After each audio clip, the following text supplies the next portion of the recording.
Welcome back to Chaos TV and welcome to our SEETEC Hour, especially of course to all of our viewers now just tuning in as we continue our hashtag Be Kind to Your Mind campaign. And this week we are turning our attention to men's mental health. It's common knowledge that men find it difficult to talk about their feelings, so it is not surprising to hear that men between the ages of 45 to 49 continue to have the highest suicide rate. So it's really important that we keep encouraging men to talk about their feelings.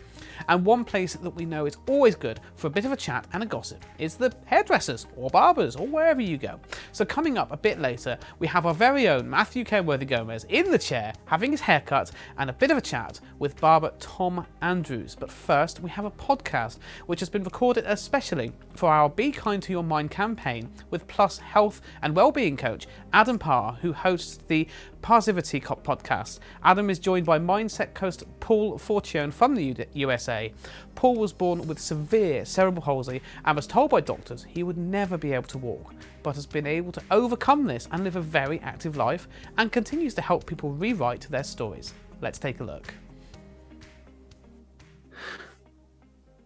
Hi, my name is Adam Parr and I'm a wellbeing coach for SEETEC. And this is a podcast for SEETEC PLUSS's Be Kind to Your Mind campaign. I'm bringing on my good friend, Paul Forchione, who is a good friend of mine, and he's been on my own personal podcast. And Paul, how are you doing today? I'm doing great, and I'm honored that you thought of me and talking about men's mental health. Yeah, no, you're most welcome. You instantly came to my mind when I, was given this opportunity to do this podcast. And, we've done really great podcasts in the future, in the past. And, for today's topic, I think, like mental health is a big, broad spectrum. And I think it's such an important topic to talk about. And we were saying earlier, for men, men have their battle mental health as well. And you mentioned some great topics that, I think we should really kind of delve into. Yeah, absolutely. The old school mentality of men is don't show weakness. Everything's okay. We're move forward. If you show any weakness, any type of emotion, you're weak.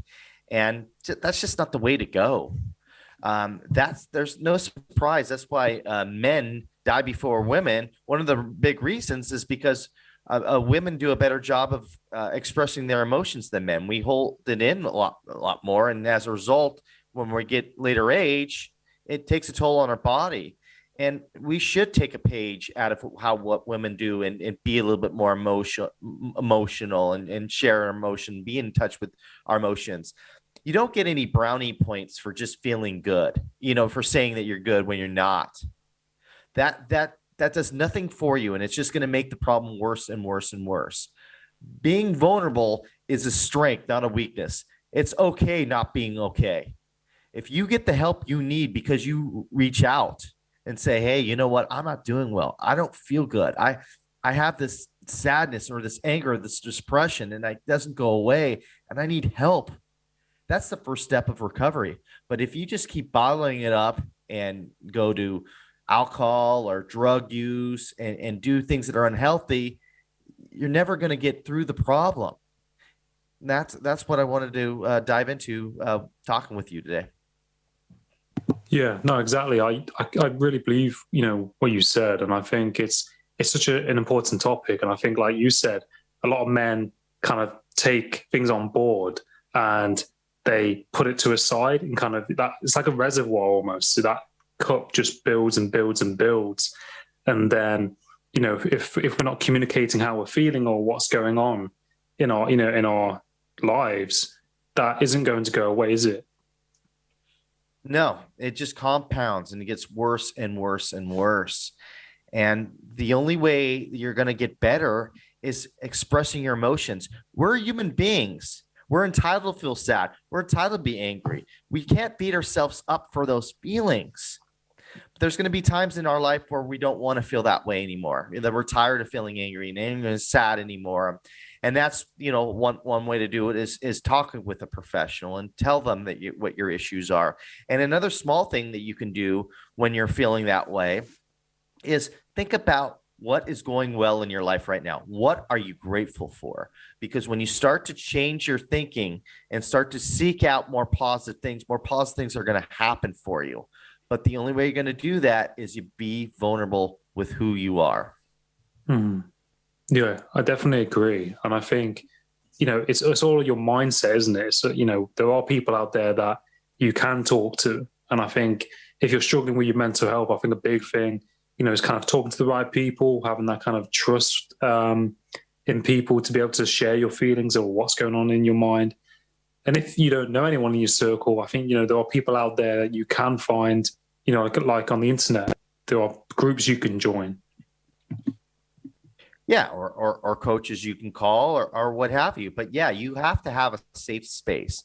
You got to set up a safe space where you're in an environment where you can share with somebody and you know that you're not being judged. And that person is listening to you, doesn't want anything bad for you, wants to support you.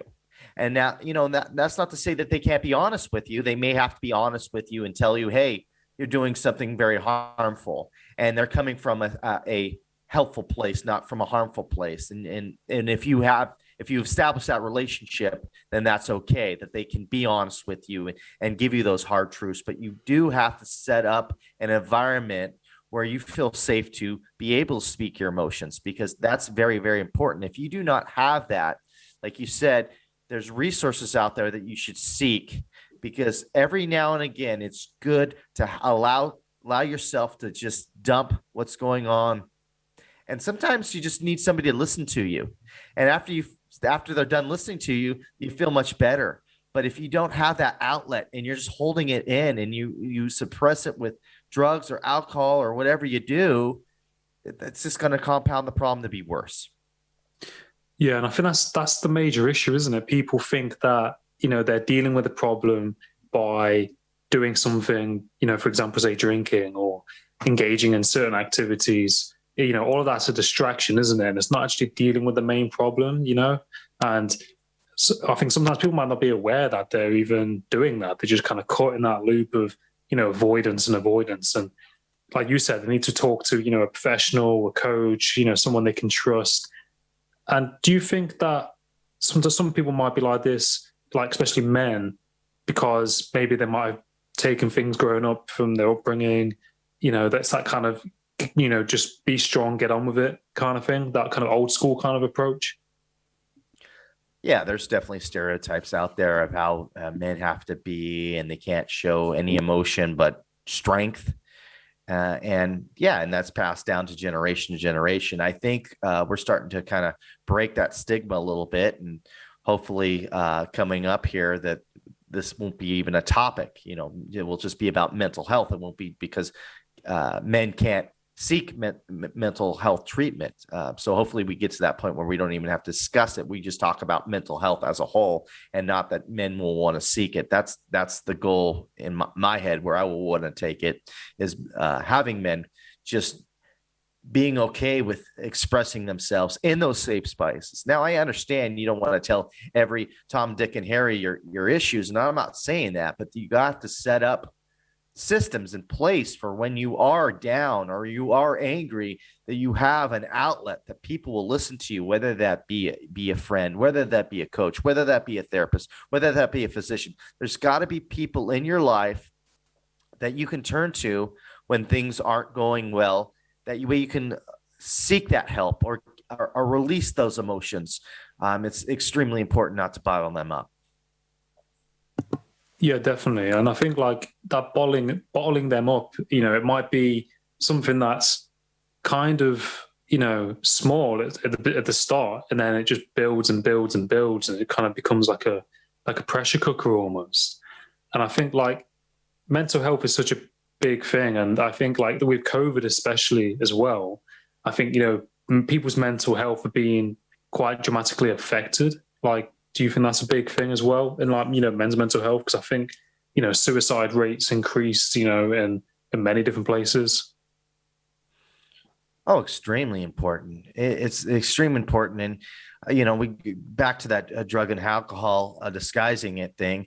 It's much easier doing that, right? It's much easier. You're going to those vices that don't make things better, but give you that pleasure for the moment. It's easier to go that route than actually expressing your emotions and really doing that hard work. That's not easy to do. I'm not saying it is. I mean, to be able to, cry in front of somebody else and be vulnerable is not easy. I want that clear. It's not easy, but it's necessary. It's necessary.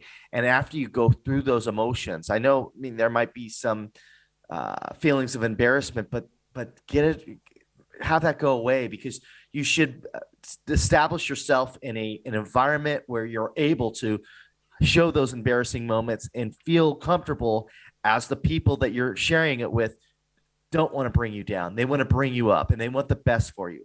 So that's one thing that I do want people to understand, that it isn't easy. I understand that, but it's necessary to get the help you need. Yeah, no, I totally agree. And I think, like you said, that vulnerability, there's that strength in that being vulnerable. There's a lot of strength and, character there as a person to be able to go through those motions. And I think, when you're in that place or you're going through something, being in that place at the time, you kind of can't see the light at the end of the tunnel all the time. But, there is that light at the end of the tunnel. And if you're in that place, in the future, you'll be able to help other people who might have been in that place, the same place that you was, if that makes sense. You can have that empathy, and it kind of deep down, over time builds up resilience, Yeah. And when you start to feel that way, when you start to understand emotion a little bit, and you start to be in a better place, you can start helping out other people and telling your story, because a lot of men don't want to hear it, don't want to hear those, just open up. But if you did it as a man and you went through that same stigma where you broke, they'll listen to you because you talk their language. So it's so important that if you get in that situation, that you break that stigma, that you share your story, because you don't know how that will affect other men in a positive way. Yeah, most definitely. And, by sharing your story, you're connecting with other people, and you don't know the feedback that you might get by sharing your story, by posting a video, by putting it out there, on social media or in a group. You're going to help other people who might have gone through the same thing or might be in that place. And I think that's one of the rewarding things about it. You share your story, other people benefit from it. And I think that's, how karma works, isn't it? And that's how, life should be. We provide value to other people and help them if they're going through something, etc. And do you think there's any kind of ways people can help deal with their mental health? Maybe go for a walk, maybe, like I said, talk to someone. Yeah, I think that the first things first. If you're really in a hard spot with depression, anger, sadness, and you just can't break it, I think the first thing you should probably do is talk to a professional and get the help you need. And if you need medication, take the medication. If you don't need the medication, don't take the medication, but let a professional make that decision. And after you do that, I think that, getting fresh air is a good idea, and really having that gratitude piece, really thinking about what is going well in my life right now. That is huge. Being happy with who you are in this very moment, not who you were in the past, not who you want to be in the future, but being happy for who you are right now, warts and all. I think that is a huge piece in good mental health. Yeah, no, I love that. And I think that's a really good point, that you made, being happy with who you are in the present moment, and not in the past, in the future, isn't now, that bit, the power, the power of now, isn't it? There's that, it's where we should be, and in accepting who we are and learning to love ourselves, isn't it really? Mental health is such a big thing. And I think more and more people are waking up to mental health and the importance of going the right way about it, talking to professionals, talking to people you trust, and it's okay to be vulnerable.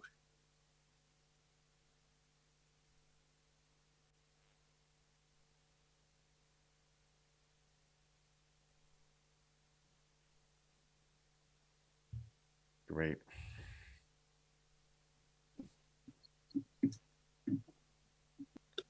We froze there. I apologize. I don't know what happened. It's all right. Did it freeze it? Yeah. Okay, so I just basically said, it's a pleasure to have you on the podcast, Paul, and to be part of SEETEC Plus's Be Kind to Your Mind campaign. Okay, perfect. Awesome.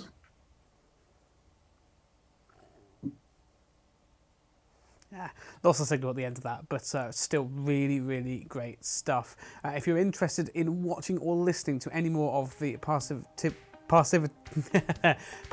podcast, I got there eventually, then you can find more episodes on his YouTube channel.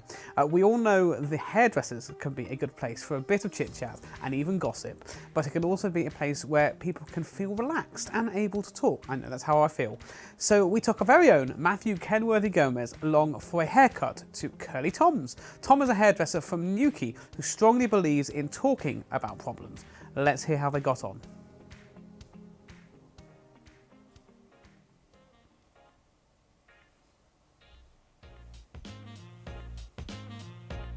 We're in this barber's chair, which I've been in a few times for quite a while, which is quite cool. And you probably speak to a lot of people all the time because you're a barber.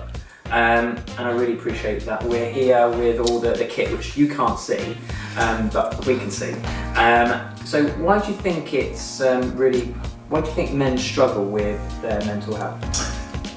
I think it comes from a place of like millennials, like where people have just millenniums and decades where people have just been taught, or men have been taught to be stiff upper lip and to be masculine and and big boys don't cry. I mean, crikey, there is that song, isn't there, even where it's like, you're like, yeah. So I believe that that's what men have been taught to be, very strong, and it's men are men, women are women, all that sort of thing, and I feel that they fail to open up because ego, the long and the short of it. It all comes from a place where men have to be strong and masculine and all this stuff, So yeah, it's a shame. It really is. It's just I wouldn't know where it comes from, but it comes from different places. With everyone, whether it's from their childhood or whether it's something that happened to them only yesterday, you know what I mean? Or someone says something, it sticks with them, it hurts them, So, yeah, it's a difficult one to say, to pinpoint, but yeah. Okay, so kind of thinking about men's mental health and how men struggle with mental health.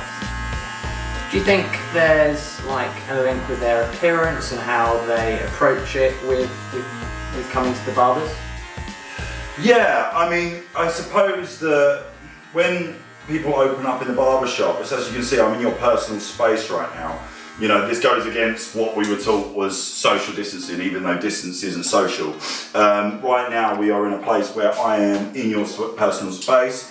You need to have a certain amount of trust with me to get so close to something that is incredibly delicate. I mean, let's not forget that in the head is the brain and all your thoughts, and then of course the ear, which is, I surf, so I had to go get my ears cleaned out not long ago, and I had a woman have to go in there with a little sucky thing, and it was like, she had to be like really kind of get me used to talking to me, so I have a feeling that the reason people open up with me and why I am quite open, a bit too open with people, is down to the fact that we're in each other's personal space right now. Well, there's also that kind of element where there's something called a throat blade or something like that. Blade. The name's in the title, right? Exactly. And so it's like having that blade right next to your face is a little bit like, oh, okay. Yeah, that's it. So I think that what you'll get is maybe people, gentlemen especially, open up. Even females, not even, not that it's not like current to any particular gender as such.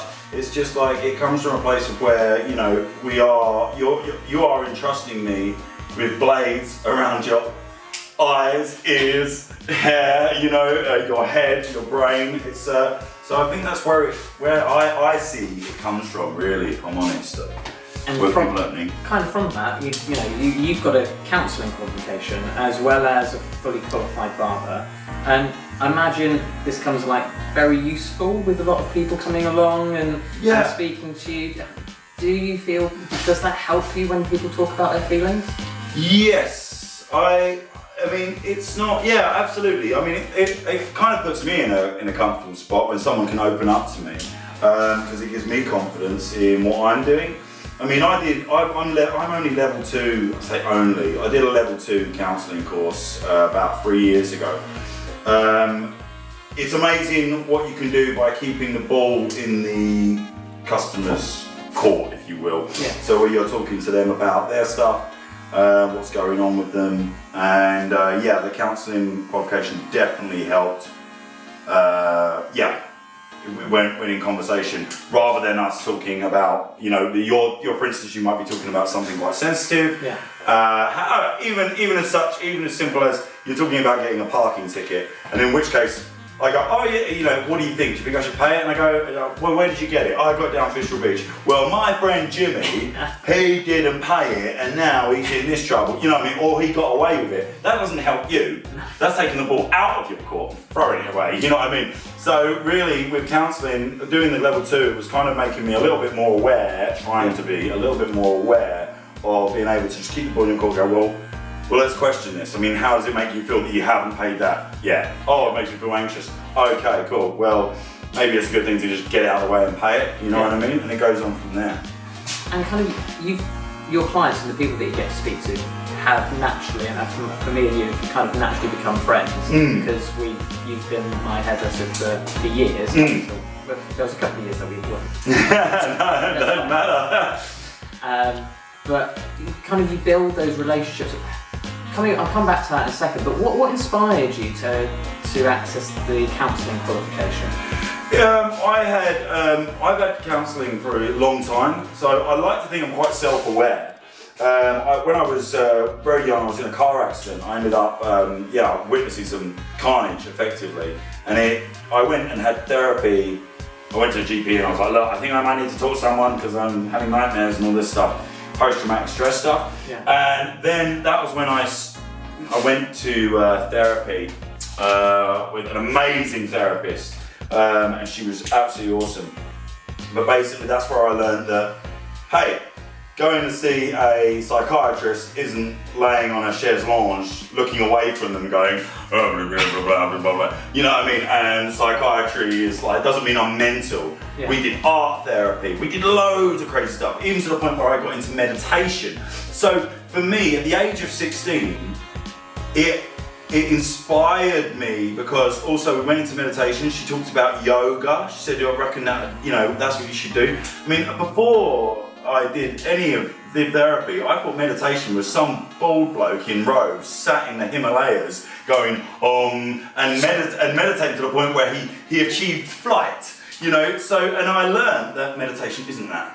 And since then I've done silent retreats, I've got into yoga. Hey, you do achieve flight on the waves though. Exactly, yes, you do. But it's one of those, that's what I think inspired, when I had therapy, that's what inspired me. And now, through doing therapy, I've achieved great things with my life, just following my dreams as such, So it's done great for me, and if everyone was open to it, it could do great for them,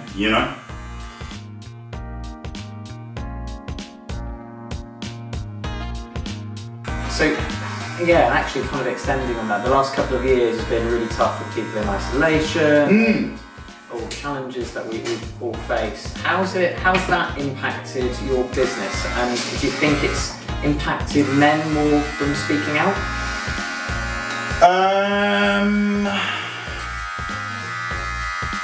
I think it's impacted the business. Yeah, well, of course, business was definitely, you know what? After lockdown, I did gain a lot of new customers. I felt like I definitely gained a lot more people coming in, and perhaps whether it was, I don't know, whether it was down to them kind of going, you know what, I'm gonna go treat myself and go a little, go try them or whatever, because it gives you that, it was a reset for a lot of people. I mean, I got that. I really enjoyed it, and I know a lot of people got a bit of a reset from it. and thoroughly enjoyed the time out. But then of course there was that time where it was also financially challenging, etc. But yeah, I think it's one of those where it's subjective. But yeah, my business has definitely boosted more so where people can't get in, which is a good thing, but then not so good for some. You know what I mean?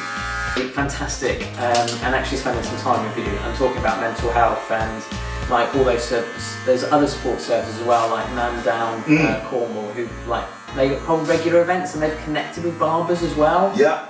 How important do you think all the different services are out there to support people? Yeah, incredibly important. I mean, there's a massive. I mean, down in Cornwall there's a massive community, but nonetheless it doesn't mean that there's I think it's incredibly important no matter what. Whether there's a great big community or if there's a small one, if there's you need that. I believe that I think it's really important. I don't think it's something that should be brushed off, shrugged off. I think it's something that should be supported 100%, 100%, because we're all struggling. Yeah. this world that we've been put in is like, whoa, what the hell, you know? And I'm kind of thinking that hopefully there's more work being done, because there's, from what's happened with lockdown and all the challenges that over the last few years there has been a very dramatic increase in Cornwall with self-harm and people unfortunately taking their own lives. And yeah, that's right, yeah. I heard a lot of that. There's so much work going to be happening and planned to be happening. I think one of the most amazing things is a massive thank you to the barbers and the people that we actually end up spending the time with. So huge thank you, Bob. You're welcome. Thank you.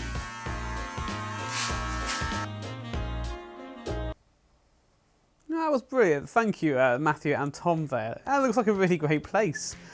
Now, another way for men to talk openly in a relaxed atmosphere is with Andy's Man Club, which is a men's mental health charity which holds group meetings all over the UK. We will join shortly by two of its members, but I'm pleased to be joined now by Adam and Chris from Andy's Man Club. Thank you for joining us today, guys. How are you doing? Yeah, really good, thanks. How are you? Lovely, really glad. Adam, I'm going to come to you first, if that's all right. We've just obviously seen this video on how Andy's Man Club is helping men. Could you tell us more about how the club came about and how it has grown? Yeah, of course. Andy's Man Club takes its name from Andy Roberts, a man who sadly took his life at the age of 23 in early 2016. Andy's family had no inkling that this was going to happen, or that he was suffering or struggling to the extent that he would do this. As a result, the family looked deeper into male suicide and men's mental health, soon to discover that male suicide was the biggest killer in men under the age of 50. With male mental health surrounded by well-ingrained culture stigma in the UK, Elaine Roberts, which was Andy's mum, and Luke Ambler, Andy's brother-in-law, they come together to form the idea of Andy's Man Club, where a group of men over the age of 18 can speak about their mental health in a judgment-free, non-clinical environment. And that's now gone from one club in 2016 to over 72 now. Wow, so quite some growth in really quite a short period of time, which shows how much this is required, doesn't it? So could I ask, how did you become involved in the club? What kind of activities or meetings does the club have?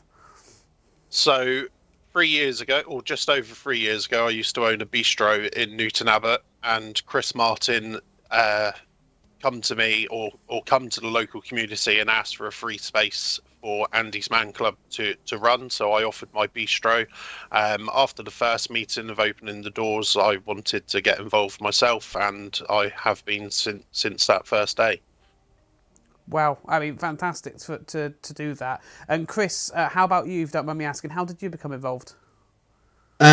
Prior to actually opening the club, I was head of suicide prevention at H&P Channingswood, just down the road here. And one of the things that we were really always up against is working out ways of, you know, just trying to reduce that anxiety and look at other ways of, you know, building people back up to the point where they can cope. And obviously with, you know, the civil service in the cutbacks that we all experienced, you know, the biggest asset that we suddenly realised actually was each other, was the biggest biggest bonus point to that. And I think we run a few successful groups within the prison, and I actually thought let's try this in the community, and went to a Samaritans conference up in, I think it was Coventry, where Luke Ambler, who you saw on the video, was basically pitching actually what Andy's Man Club was about. And it kind of went from there. And we went from having a tiny little club in Teignmouth to then the next year opening up Newton Abbot after moving it after two very, very sad tragedies in the local community. And then I think the first night we had in Newton Abbot, we had 25 guys there, and it's been basically growing and growing and growing up until we got 4 clubs in Devon itself now, after 3 and a bit years, which has been fantastic. It is really, like you said, really, really great to see that people are coming forward, obviously, and talking. Maybe sad on the other side of things to think people need to, but like you said, it's much better to have people talking rather than holding it in and the problem to continue. Chris, what would you say are some of the reasons that men find it difficult to reach out and seek the help they need? Because obviously we've seen a little bit about it in the previous video as well. I think that one of the biggest things that we experience is that kind of man up culture of sure. That feeling like you shouldn't, that you shouldn't share stuff that's, a little bit sort of soft or weak or anything like that. And actually what we've kind of come to experience actually is men do talk, it just needs the right environment to do that. And what we found is, sometimes a bit of solidarity, shared experience of someone else who's been through that and come out of the other side. It opens up almost the permission to talk about whatever it is that's bothering. I mean, we have people coming in, each week saying, well, my issue is not as bad as that, but actually it's, as another person, sorry. And what I always say to them is actually that issue is relative to you. If it's bugging you, you talk about it, and that's it's as simple as that, and that's why it works so well. Absolutely, and I can't say personally how much I hate that phrase, man up. I've heard it over the years, especially when I was a kid, an even geekier version of myself, and the amount of times I heard that, it makes my blood boil. But I completely understand why it's a good example for obviously all of this. Chris, one more for you quickly, if you don't mind. What would you say are the biggest causes of pressure and depression in life, and maybe for men especially? I think work is always a big one. I think that kind of drip feed of not feeling like you're good enough, not feeling like you're successful, but trying to provide for other people. It's a kind of a cultural thing. I think that it's been ingrained, and it certainly is something that we see week on week that triggers other things. And I think having a workplace sometimes it forms the identity, which when that gets taken away can be really, really traumatic. Absolutely. Adam, could I come back to you? Because obviously sometimes, even though you might need help, it can be tough, obviously, to know where to start. What kind of support can Andy's Man Club provide? So first and foremost, we offer a peer-to-peer support club every Monday, apart from bank holidays, 7 till 9 p.m. And what will happen, facilitators like myself and Chris and around the country will have lots of different signposts and avenues where we can introduce you to different support networks that you may need. Perfect. Chris, as we've seen, Andy's Man Club has really helped men who have joined the club. Do you think it helps that men in the club have gone through similar experiences? Absolutely. I think, having seen firsthand where people will walk through that door pretty much, using that as the last straw. If this doesn't work, then and we've had this told to us a number of times. If this doesn't work, then I don't know what else to do. I think I'm done. Then listening to another guy talk about some situation they've been through and thinking, well, actually, I can try that. This isn't the end of the road. But also actually to be able to in a place where people are so honest, it kind of enables that conversation to take place. And I think actually it kind of puts a lot of stuff into context. So yeah, absolutely. When people sort of hear a range of experiences, it certainly puts things into perspective that actually, they're not alone in dealing with it. Absolutely. Adam, one more. How could people, if they're watching this now, they're wondering, how could they find out more? How could they get in touch in regards to Andy's Man Club? So Andy's Man Club are on LinkedIn, Facebook, Instagram, and other channels. Just type in Andy's Man Club into Google or Safari. The information is there, or you can email straight away to info@andysmanclub.co.uk. There's also an interactive map on Google where you'll be able to see your local club. Fantastic. Adam and Chris, thank you so much for coming on and discussing this. Obviously, it's something we all know needs to be discussed more. It's lovely to see things like Andy's Man Club coming up and really helping people out where it needs to be done and saving lives effectively. And thank you both so much for coming on and being so honest about everything. Really lovely to have you on. Hopefully we can have you on again another time. Fantastic. Thank you. Look forward to it. Thank you. Thank you, chaps. That's all we have time for in this week's SEETEC Plus Hour. Next week, we have our final feature of our Be Kind to Your Mind campaign as we celebrate Time to Talk Day. So we hope you can join us then. If you've missed anything from today's interview, don't forget, if you want to get in contact with Andy's Man Club, we can signpost you there as well. So please don't hesitate to get in contact with us here at Chaos. Call 01872 228844 or WhatsApp us. Either way, please get the bill payer's permission. You can email hello@thisischaos.co.uk. And of course, we are all across all of social media at Chaos TV UK. Please use the hashtag KeepItChaos.